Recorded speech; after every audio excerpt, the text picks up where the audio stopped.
Hi guys and welcome back to the YouTube channel of Legal Edge After College. All India Bar Examination 21. Yes, lawyer से advocate बनने की जो journey है उसके लिए आपको इस एग्जाम को क्रैक करना सुपर डुपर इम्पॉर्टेंट है, राइट?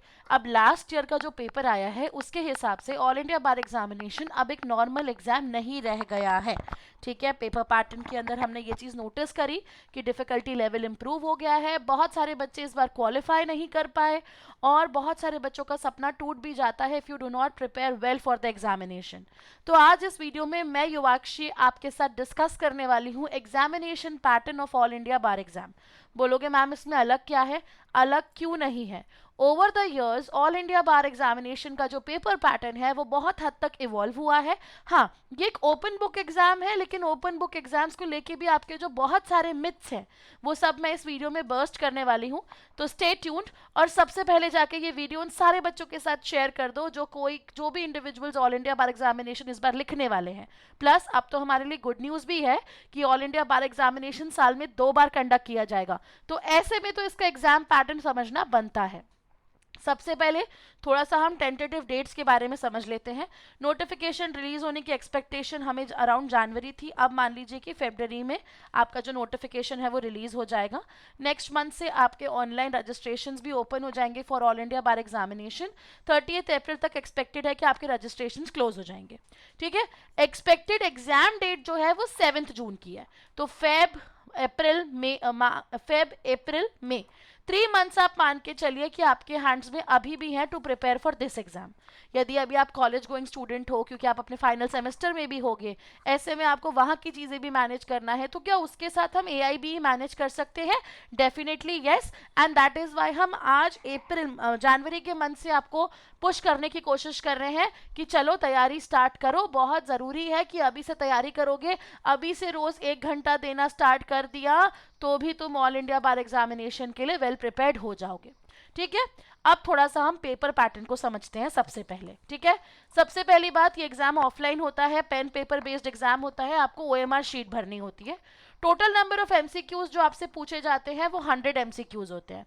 सबसे अच्छी बात यह है कि +1 for every correct answer and there is no negative marking, ठीक है? Plus all India bar examination को समझो, ठीक है? इट्स अ क्वालिफाइंग एग्जाम, तुमको इसमें कोई कट ऑफ निकालने की जरूरत नहीं होती है, ठीक है? जैसे कि यूजीसी नेट में हमें JRF निकालने के लिए या यूजीसी नेट को क्वालिफाई करने के लिए कट ऑफ निकालना पड़ता है क्वालिफाई करने के साथ साथ, लेकिन ऑल इंडिया बार एग्जामिनेशन के क्वालिफाइंग एग्जामिनेशन है।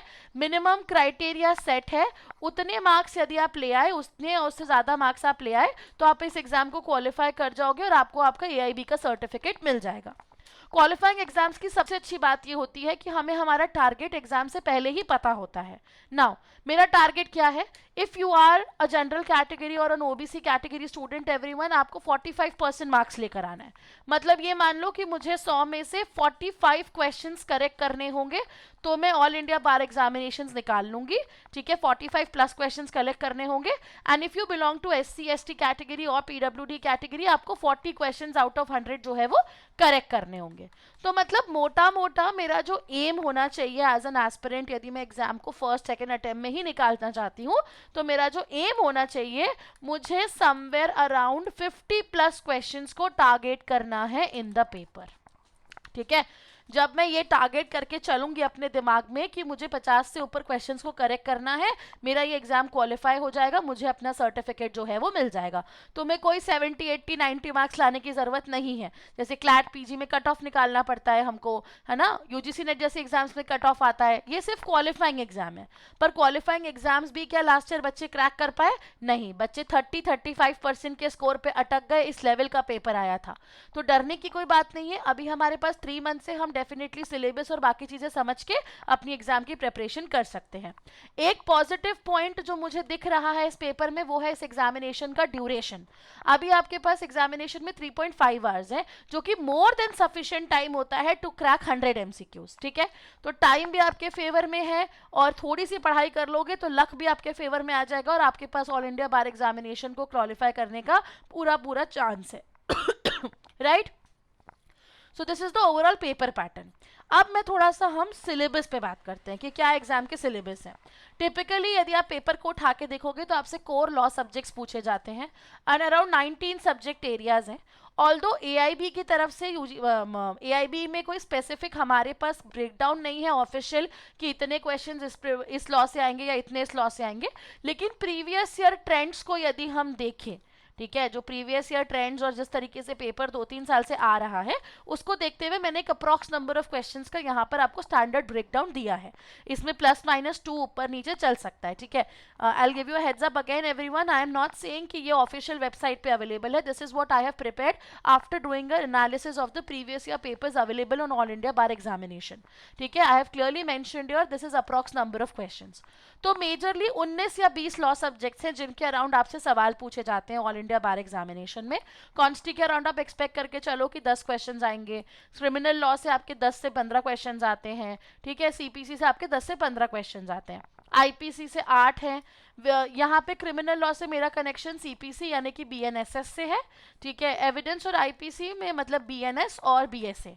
अब बोलोगे मैम जब नए क्रिमिनल लॉज आ गए हैं तो पुराना क्यों लिखे हुए हो, क्योंकि अभी भी जो लास्ट ईयर का पेपर आया है majority of the questions old से भी आए हैं, न्यू से भी आए हैं।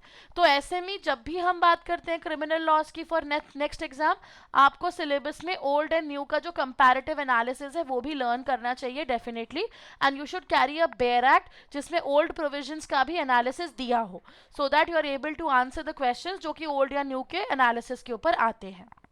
देन फैमिली लॉ से भी आप अराउंड 8 क्वेश्चंस के आसपास एक्सपेक्ट करो, एडीआर आर्बिट्रेशन से 4 के आसपास, प्रोफेशनल एथिक्स और बीसीआई रूल्स बड़े इंपॉर्टेंट हो जाते हैं, 4 से 5 क्वेश्चंस हर साल आ ही रहे हैं और इसके आंसर्स को ढूंढना थोड़ा डिफिकल्ट हो जाता है, ठीक है। Then public interest litigation, the concept of PIL, इससे भी थोड़ी प्रॉब्लम होती है because we do not have a specific bare act to this concept, right. तो इस प्रिंसिपल को डिटेल में आपको सेल्फ स्टडी के अंदर कवर करना चाहिए definitely with elaborative notes everyone, right. Then admin law से अराउंड 3 क्वेश्चंस हो गए, कंपनी से 2 हो गए, एनवायरमेंट से 2 मान लो, साइबर से 2 मान लो, लेबर के 4 से 5 मानो, कॉन्ट्रैक्ट प्रॉपर्टी एनआई मिला के अगेन 8 क्वेश्चंस का सेटअप हो जाता है। Juris I think I have miss to mention, उससे भी 5-6 क्वेश्चंस आ ही जाते हैं और जूरस की कोई बेयर एक्ट नहीं होती है तो वो भी पढ़ना पड़ेगा। टॉट्स हो गया, मोटर व्हीकल एक्ट हो गया, टॉट की भी हमारे पास कोई सेट ऑफ बेयर एक्ट नहीं है। अब तो हमारे पास लेबर और इंडस्ट्रियल लॉस की भी नहीं है क्योंकि क्वेश्चन आ सकता है लेबर कोर्ट से, ठीक है। तो लेबर कोड की बेयर एक्ट आप एक बार कैरी कर सकते हो बट स्टिल, ठीक है। लॉ रिलेटेड टैक्सेशन हो गया, लैंड एक्विजिशन एक्ट हो गया, आईपीआर हो गया। इसमें से 90% ऑफ द सब्जेक्ट्स की बेयर एक्ट्स आपके पास हैं। 10% सब्जेक्ट्स ऐसे हैं जो कॉन्सेप्चुअल बेस्ड सब्जेक्ट्स है जिनकी हमको रीडिंग करनी ही पड़ेगी और लर्निंग भी करनी पड़ेगी बिफोर एग्जाम, ठीक है। बाकी 90% क्या मुझे छूने की भी जरूरत नहीं है, ऐसा बिल्कुल भी नहीं है, ठीक है। ऑल्दो इस एग्जाम के अंदर आपको बेयर एक्ट्स अलाउड होती हैं लेकिन without commentaries and without notes. तो लैंडमार्क केसेस पे जो क्वेश्चंस आ रहे हैं, है ना, या फिर डॉक्ट्रीन्स पे जो क्वेश्चंस आ रहे हैं या प्रिंसिपल्स के अराउंड जो क्वेश्चंस आ रहे हैं जो कि अब पेपर में एक्चुअली में पूछे जा रहे हैं, इसके लिए हमें पढ़ाई तो करनी पड़ेगी ना।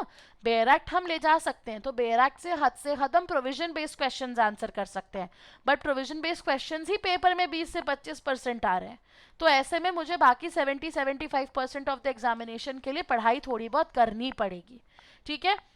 सिलेबस में बहुत चेंज नहीं आया है over the years, but at the end of the day we'll rely on the official notification exactly to know कि आप किस पर्टिकुलर अटेम्प्ट के लिए जब प्रेपरेशन कर रहे हो तो उसमें क्या सिलेबस है, ठीक है। एक अच्छी बात यह है कि कोई लिमिटेड नंबर ऑफ अटेम्प्ट्स नहीं है ऑल इंडिया बार एग्जामिनेशन में, तो आप जब तक इसे पास नहीं करते हो तब तक इसको दे सकते हो, लेकिन एक से ज़्यादा बार देना ही क्यों है। मेरा एम तो होना चाहिए कि मुझे जस्ट अभी फर्स्ट अटेम्प्ट में इस पेपर को निकालना है, क्वालिफाइंग एग्जाम है, अपना सर्टिफिकेट ऑफ प्रैक्टिस लेना है and I am good to go, ठीक है। So bare acts are allowed but then without commentaries and without notes वाली बेयर एक्ट। तो इस सिलेबस को समझने के बाद, पेपर पैटर्न को समझने के बाद 3 चीजें आपको कंक्लूजन निकालना चाहिए। सबसे पहले आप bare act, open book exam है बट बेयर एक्ट अलाउड है, तो हम पूरा ओपन बुक होने के कारण उस पर रिलाई नहीं कर सकते, ठीक है। 20 से 25% क्वेश्चन ही पूरे पेपर में ऐसे हैं जो ओपन बुक का फायदा देंगे और आप आंसर कर पाओगे। उसके लिए भी आपको बिफोर हैंड बेयर एक्ट की बेसिक नॉलेज होनी चाहिए वरना आप आंसर नहीं ढूंढ पाओगे पेपर के अंदर, ठीक है। देन बचा हुआ 50-60% पेपर जो है उसके लिए हमें पढ़ाई करनी पड़ेगी। उसके लिए जो मेजॉरिटी ऑफ द सब्जेक्ट्स है उनको पिकअप करो, उनसे प्रेपरेशन करना स्टार्ट करो। If you are looking for a strategy कि कैसे हमें ऑल इंडिया बार एग्जामिनेशन को पढ़ना है, कवर करना है, so I would suggest you कि हमारे ही चैनल पे मैंने road map to all India bar examination का भी लास्ट वीक वीडियो लिया है। You can go and check that specific video to get more clarity on the concept, right? In addition to this, everybody, if you're preparing for any of the examinations, you can definitely visit the Top Rankers portal. Online courses में जाओ, law PG के courses में जाओ, ठीक है। आपको बहुत जल्दी हमारा ऑल इंडिया बार एग्जामिनेशन का कोर्स यहाँ पे क्रैश कोर्स आपको दिखने लगा है। आप इस पे जाओ, बहुत ही इकोनॉमिक कॉस्ट पे आपके पास ये कोर्स अवेलेबल है, just 3000 rupees everyone. Mock test है, रिकॉर्डेड लेक्चर्स हैं, ई रीडर स्टडी मटेरियल है, पीवाईपी है, फैकल्टीज हैं टू हेल्प यू, ठीक है। You have everything covered under one roof. इसी में आपकी पूरी तैयारी हो जाएगी। सबसे अच्छी बात है कि हम आपको बेयरैक्स भी प्रोवाइड करते हैं, आप उनका प्रिंट आउट निकाल कर भी अपने प्रेपरेशन में जा सकते हो। विदाउट कमेंट्स वाले सारे बेयरैक्स हमने अपलोड किए हुए हैं। So go right now, check the portal, check the course, and if you want to get the best discounts on the course, go call us now on 6363286363 everybody. Right? That's it for this specific video. Do not forget to follow us on Telegram, Instagram, YouTube, and we'll be there to help you. ठीक है। यदि ये video पसंद आई तो like करना मत भूलना और फटाफट जाके चैनल को सब्सक्राइब कर लो यदि ऐसे ही आपके आगे और वीडियोस चाहिए तो। All the best everybody, good day and take care.